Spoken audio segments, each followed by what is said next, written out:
Hi friends, అందరూ ఎలా ఉన్నారు? బాగున్నారా? అనే బాగున్నాను ఫ్రెండ్స్. ఇవాళైతే టమాటో చారు చూసారు కదా, ఎక్కువ టమాటోలు వేసుకున్నాను, చింతపండు వేసుకున్నాను, తగినంత నీళ్లు తీసుకున్నాను. ఆ నీళ్ళల్లో నేను కొంచెం బెల్లం వేసేసుకున్నాను, పసుపు వేసేసుకున్నాను, అలాగే పచ్చిమిరపకాయలు వేసేసుకున్నాను. ఇప్పుడు నేను మెల్లిగా కరివేపాకు, ఫ్రెష్ కరివేపాకు వేసేస్తాను, అలాగే చారుపొడి వేసేస్తాను. చారుపొడి వేస్తే కూడా చాలా చాలా బాగుంటుంది కదా, మనకి ఫ్లేవర్ వచ్చేస్తుంది కాబట్టి చారుపొడి వేసేసాను. సో ఇప్పుడు దీన్ని బాగా మరగనిచ్చేద్దాము. వేయవలసినవన్నీ వేసేసాం, పసుపు కానీ, ఉప్పు కానీ, పచ్చిమిరపకాయలు కానీ అన్నీ వేసేసాం. కరివేపాకు వేసేస్తే ఏమవుతుందంటే తొందరగా మంచి ఆ ఫ్లేవర్ చారుకి పట్టేస్తుంది. సో కొంచెం ఆ టమాటోలు కూడా కొంచెం మగ్గాలి. సో బాగా మరిగిపోతుంది. ఇందాక మనం చారుపొడి అన్నీ వేసేసుకున్నాం, నేను ఉప్పు వేసాను, అన్నీ వేసేసాను కదా.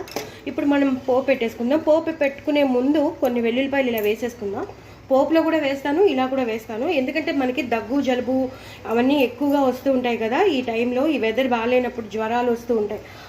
అందుకని మనం కొంచెం ఇలాంటి వెల్లుల్లిపాయలు లాంటివి వేసుకుంటే మనకి తొందరగా తగ్గిపోతుంది, రెసిస్టెన్స్ పవర్ ఉంటుంది. సో అందుకని చెప్తాను. కొత్తిమీర కూడా వేసేసాను.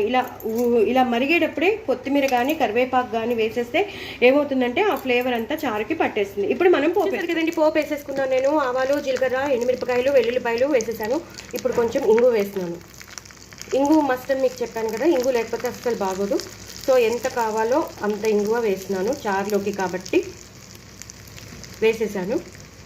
మరి ఎక్కువ పడితే కూడా బాగోదు కదా, అందుకని సరిపోతుంది.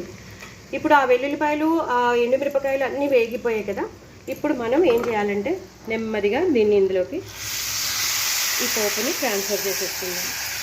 అలా చాలా బాగుంటుంది చారు మాత్రం. ఎందుకంటే మనం వేసిన చారు పొడి కానీ ఆ వెల్లుల్లిపాయ పోపు కానీ అదిరిపోతుంది. లాస్ట్లో ఒక్కసారి కొత్తిమీర, కరివేపాకుతో గార్నిష్ చేసుకోండి. ఎంతో ఎంతో టేస్టీగా ఉండే మనకి టమాటో రసం, వెల్లుల్లి చారు రెడీ అయిపోతుంది. చాలా చాలా బాగుంటుంది. ఎందుకంటే నేను మామూలుగా కూడా వెల్లుల్లి వేశాను, పోపులో కూడా వెల్లుల్లి వేశాను కాబట్టి తప్పకుండా చూడండి, చేసుకోండి. చాలా చాలా టేస్టీగా ఉండే ఈ సీజన్కి ఇలా దగ్గులు, జలుబులు వచ్చి జ్వరాలు వచ్చినప్పుడు ఇలాంటి చారు తింటే మాత్రం సూపర్ ఉంటుంది. బాయ్ అండి.